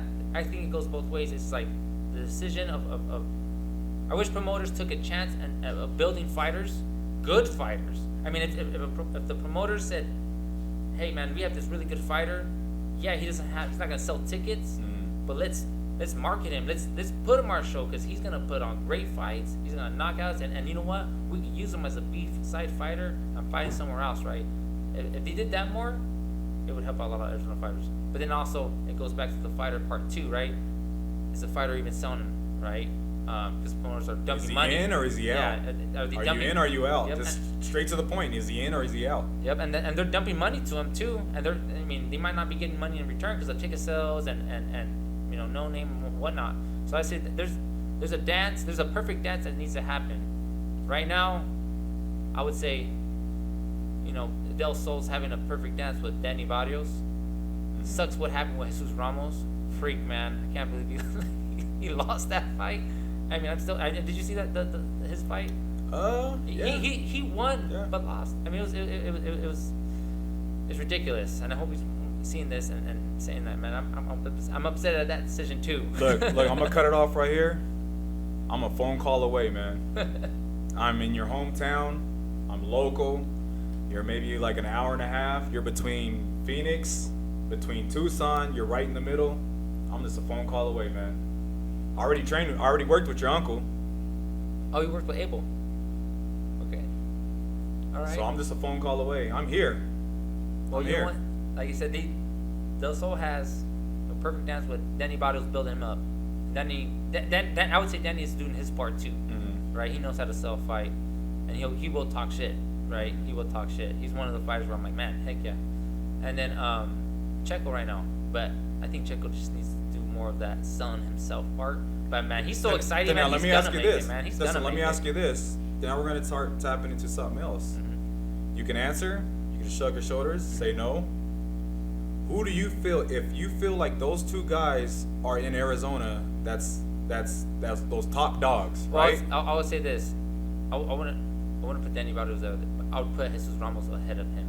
Do I would say for those Jesus two? and Checo, For those, okay. Jesus and Checo. So for those two promoting companies that we're talking about, and I'm saying Iron Boy and I'm saying Del Sol.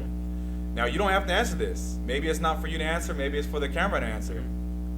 Who do you see, if you feel that top dog of that promoting company is? Who do you feel in Arizona should be going against? Like fighting each other, or yes. What? Because at the end of the day, it's like we can say we have tons of top dogs out here. So here's another issue with Arizona boxing. But again, that was not a question for you to answer. That's for the people to answer. You know what I mean? Yeah, and I mean, I'll say this: Arizona fighters. I mean, I wish Arizona fighters wouldn't fight each other so much. Mm-hmm. Does that make sense? Because what happens is, for instance, it was Luis Espinosa versus Sharky, right? One of the top fights in Arizona. That was an amazing fight. Yep. I get chills. I agree. I was there. There's so many people. I was just like, what am I witnessing here? And it was just from round one to the last round. And where's Luis Espinosa, right? Well, I think what maybe happened was, the mental part, he lost and just kind of humiliated, right, in his hometown, and Sharky went up, and then Sharky goes on fights and takes a fight where he's too small, but jumps up a weight class, loses. Mental part dies. So it's like, if they wouldn't have fought each other, right, and they would have just went their separate ways, and maybe when they're big met, it would have been even better for Arizona. But I just don't like that sometimes Arizona fighters fight, because we don't have that much big of a. We have fighters, but we don't have that much big of fighters that we really push. Like, put it like this: it's not enough numbers. Yeah. To make it happen. Yep. You get what I'm saying? Mm-hmm. But like I said, if a bigger promoting company comes into town as visitors, and they connect with the commissioner, and they make things happen, and they allow a promoting company to get a slot on their show, what makes you think we can't have those type of shows? Because if we have the top dog of here, the top dog of here, nah, that's a dumb move to fight against each other. It's a dumb move. But now, let's make money out of it. Let's build their career up. Let's build them to where they want to be at, and let's put it to the test. Who can swim in the deep end? And it's not so much of what they can do at the moment, it's what they can do after the moment. That's where people pay the money at. Well, you know what I would love for this to come back is the Arizona State title. I would love for that to come back, because when that was a thing, man, it was a thing. Yeah. And I just think like Arizona's boxing is so small, can be so small, to that title will mean so much.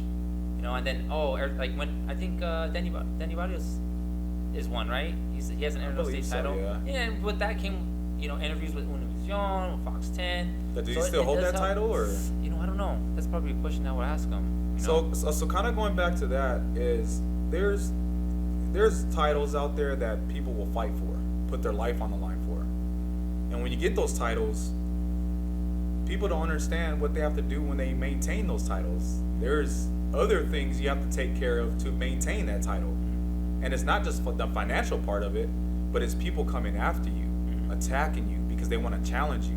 They want to know how strong your will is. You get what I'm saying? So there's more to it, and some of these fighters locally, they got a taste of that, and when they get that belt, they just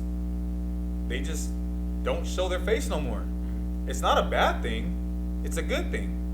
Their face is on the wall, like on Central's boxing gym. Awesome, beautiful artwork. It's history, but I want to see more. I want to help someone dig deeper to go get more. And if I can take them to the bag, I'm not asking them to give me their bag. I'm just trying to open up doors so I can go get my own bag. You get what I'm saying? Yeah. So if we can go against an A-side fighter on another promoting card, or even a local promoting card, send me all the B-side fighters. Send them all to me. But at a point in my life, after this interview, I want to go for the big fish. I want to see if my gift and if my craft can reach at their level. Because if I can reach their level, What makes you think I can't create my own champion? But when I work with another person on a higher level, when I say team, it doesn't mean like I'm your team. No, we communicate, we talk. When I'm in camp with that one fighter that's on the high level, guess what I'm gonna do? The people I'm working with, hey, you ready? It's time to shine. Yep. Come out here, have your team pay for this ticket for you. Come out here and stay out here for a week. I already put the word in for you. Now, instead of me working with that big fish, I'm coaching him while the small fish, I don't like to say small fish, Yeah. but when these fighters, Arizona fighters, are being pushed right behind me, it's gonna open up doors. It doesn't matter what promoting company or this and that. No, it's about building and going far. It's bigger than boxing. If you know what I mean? Well, you know that when you say it like that, man, we need more people like you, that don't get into politics of it. Like, I mean, I guess you kind of see it with me. I don't get into politics when it comes down to any of the promoter politics. You know, I stay in the middle, right? I'm all about helping this promoter and this promoter, but it's not about helping the promoters. It's Helping really, the fighters. It's really helping the fighters. It's like, it's just because Yes. you guys are the ones providing the event. Hey, man, I'm really here for the fighters.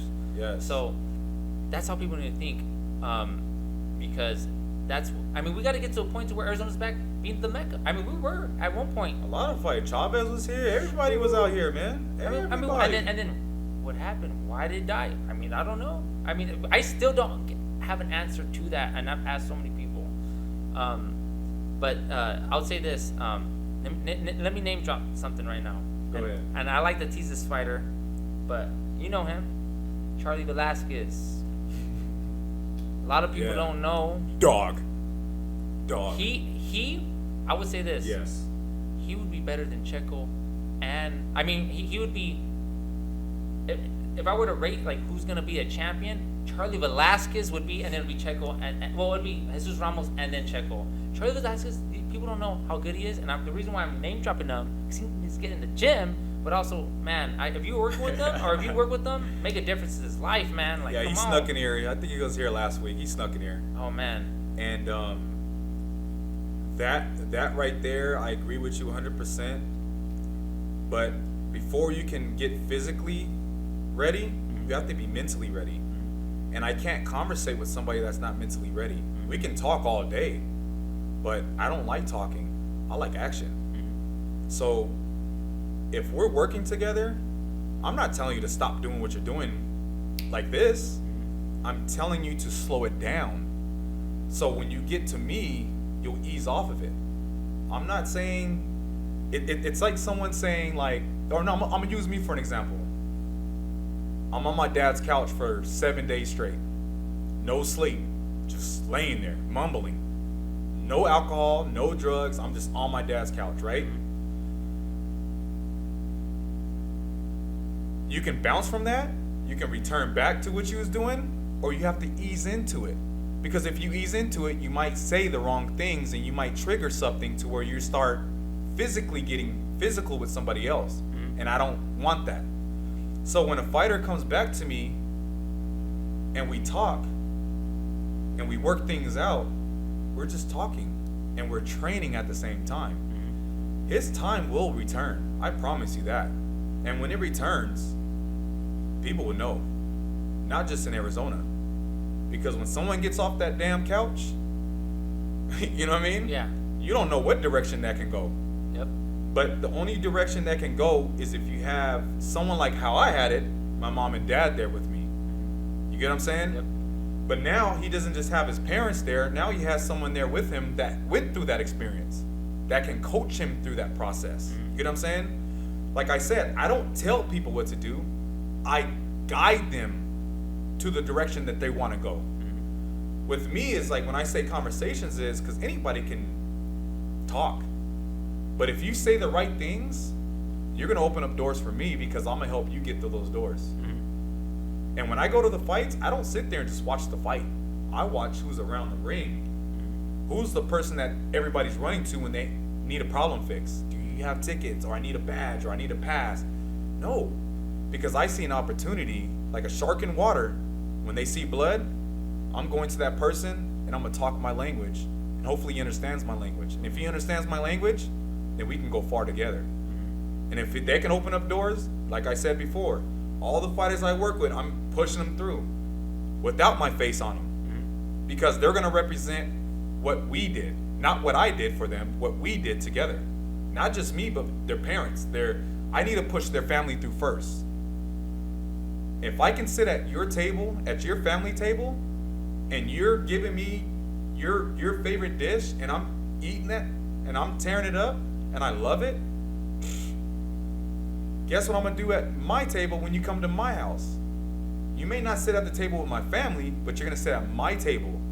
I'm talking about my immediate family, like my wife, my kids, but not my dad's table. Yeah. You get what I'm saying? Not my mom's table. Until we get to a certain point to where I can start doing a barbecue, Baisey barbecue. Now when I smoke stuff up in the air, it smells good. Right now it's all smoke. People right now that's tuning in, it's all smoke. But the thing about it though, when you see smoke, you know the difference is if something's on fire or if something's cooking. I'm cooking something. I'm cooking something. Oh, right there. That is. I'm cooking something. Like it. And my smoke isn't black smoke. My smoke is the white smoke. Because if in barbecue, if you have black smoke, your meat's gonna be nasty. Because you're getting that nasty smoke. But when you have that clear white smoke, that means your meat's gonna be tender, juicy, seasoned right. The wood is burning right. I don't use charcoal, by the way, but I use nothing but wood. You know what I mean? So you have to season your meat with the smoke. That's what I'm doing. I'm seasoning my skills, my smoke with these fighters around here. Eventually, sooner or later, I'm gonna break through. Yeah. And when I break through, I'm taking the team with me. Yeah. And what I mean by team again is I'm not saying I'm a part of this team. I'm a part of this team. No, I'm a consultant. I work with multiple different teams. And when I see that team is speaking the same language as I'm speaking, or speaking more, I'm gonna push that fighter through so he can go talk to that bigger fish. Because opportunities might come. That fighter might sign him, or that promoting card that has an open slot, he might get a slot on there, and then he can go take it back to his. It can go any direction. But I'm not a fortune teller. All I do is I see here, and I understand here. You get what I'm saying? Yep. So I'm here to help Arizona, but I'm at a point where it's like it's time for me to make a move. Yep. I'm not leaving the state. No, I'm not. I will go on vacation to like New York, or maybe Oregon, or New York, or Vegas. I would take a vacation out there. I'll stay out there for like a month or two to train somebody else and come right back home. My family's here. Yep. I'm not gonna go travel the world just because they need me. No, I'm gonna travel the world because I need to be trained. I need to work. I need to work on this. So if you're thinking about the money, you already lost. I'm looking to seek knowledge. And if I can talk to you, and if you can listen to your self-talk, you're actually coaching yourself. Yeah, and I guess the reason why I brought up Charlie, and then I brought him up so many times in other podcasts, is because I see he's one of those fighters that he just needs to get in shape, needs to get a couple fights here a little bit. He could be a B-side anywhere and be an A-side fighter anywhere. He's that good. He's one of those fighters that you want, right? Because he's that talented. For sure. And so that's why, man, he's watching this podcast. And he's actually really good friends with Checo. Yeah, no, they're really good buds. You know what I mean? So their conversations are great conversations. Yeah, you know and so like I said, and his brother Brian is just. I mean, his brother Brian is really really good too. It's just his brother Brian is consistency, and that's why he's getting good. In the ring or out the ring? Are you talking about? I would say in the ring. I don't know how he is we'll out stay the on ring. that topic. Yeah, I don't know how he's out the ring. For sure. But Charlie, man, he's so talented. He's like just one of those guys that he's a talented. Yeah, he was born a fighter. Yeah. You know. And like it's even at a point, right, to where a certain fighter will know that he messed up. I'll say talented. He's a talented.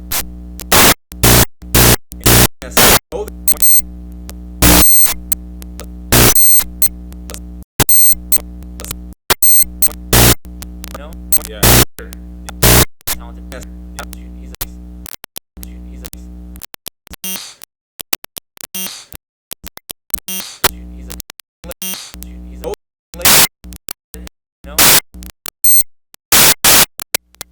talking about Charlie, and we're just talking about his untapped potential, um, and like, if he's watching this, we're just showing him love.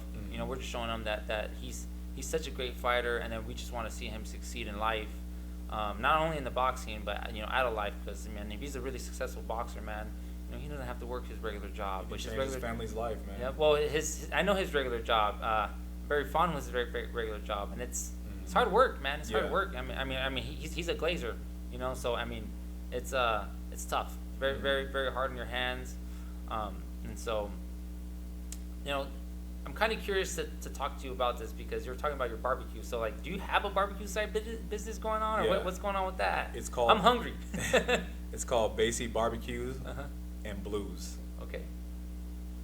You know what I mean? So that is based off sharing what my dad taught me to do on the smoker, not the grill, the smoker. Okay. When my dad was inside or outside cooking, smoking, my mom would be inside doing the sides. So it was like a team thing, and that's one thing that I said I would never want to lose a memory of. So that's how I was like, you know what? Let me just get this thing going. I was calling them and telling them what you guys think about this, and let's turn this into a family business, and let's make it let's blow it up. So, but it all started off from my daughter doing swimming, and I did a fundraiser, and I was cooking all types of ribs and chicken and all types of stuff, even vegan food as well, because my wife is vegan. Okay. So, are you vegan? No. I was about to say you cook pork, man. So with that being said, is when we did a fundraiser, I think we raised close to $4,000. Oh wow! Just based off family and friends. I didn't put it on social media. It was just more of a text message, and they all came. And when they all came, I just see everybody laughing and giggling. We're playing games, and like, man, it was cool. And I seen different backgrounds and different conversations, and it was just different vibes going on. It was a positive vibe, and I'm like, wow, this is a real thing. So I was like, let's take advantage of this. Let's go back from our childhood. What can we push forward, and how can we build off our childhood to move forward and find some kind of way that we can actually do something as a family now. You know what I mean? So now my dad just kicks back. He comes over, watch me smoke the meat and make my own sausages and make my own barbecue sauce. I don't buy the sauces in the store, by the way, just letting you know. You make your own? I make my own from scratch. Wow. You know what I mean? So this is all self-taught. All self-taught. No. You make your own sauce. Oh yeah. So I was making my own sauce. It's called Bubba sauce, desert sand sauce, and and what is the other one? It's a spicy one. I haven't came up with a name for that one yet, but it's really spicy. So where can people go to even try your barbecue? I'm gonna be doing a barbecue here pretty soon. Man, it's like a private group that I'm in just for the people that I know that's in that barbecue business, or not in the barbecue business, but in family and friends. You know what I mean? Hey man, throw me in there. I'm sorry guys. I don't have that much memory. We've been talking for so long, so we'll end this short. So, but let's just end the conversation. So your barbecue, you make it all natural. You do private events. Hopefully I get invited to. It sounds very delicious, man. Was it Baisey Barbecue? It's Baisey Barbecue and Blues. Yeah, coming soon to Arizona. Sounds delicious. For sure. Before we end this podcast, Lonnel, I just gotta say, man, I appreciate you just letting yourself be you and showing you your emotions, showing how much family means to you, showing just kind of sharing everything. A lot of people might not want to share. They didn't know how to read. When they're coming up, or that they were in special ed class or whatnot.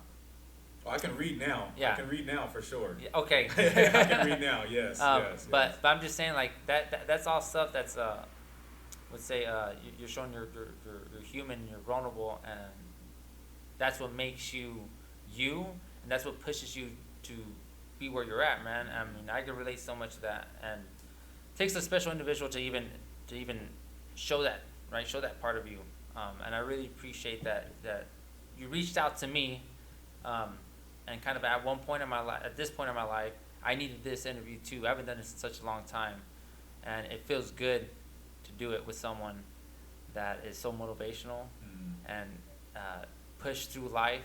And it's helping me, so I appreciate it. So if you want to say anything else before we end this podcast? Look, I'm here to help anyone and everyone in the world. But I have to start, and I had to start small first so I can practice and perfect my craft. So I can be prepared for anything in this world. And I can keep going and keep going and keep going. And everybody I meet, I'm gonna touch spiritually, mentally. Like I'm in it.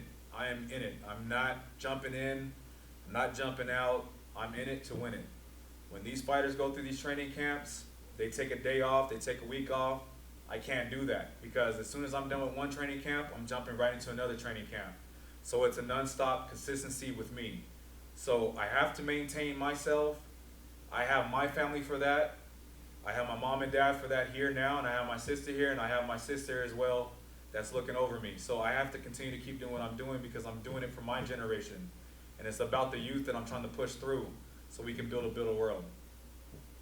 Well, I know, man. I appreciate it, man. Can't wait to eat some lasagna, which is my favorite, man. Hey, man. Hey, right here. Yep. Much love for you, man. Hey, well, I definitely have to do a part 2, man. I feel like there's so many things that we left out that I think you're going to be sleeping and saying, I forgot that, so write those things down. I'll write those things down too, man. Yeah. And, guys, I'm here with Lonnel Baisey, 39 years old. Man, look him up. Fighters, please work with him. I'm Charlie hungry. Velasquez. I'm hungry. I'm hungry. Physically, right now. Yes.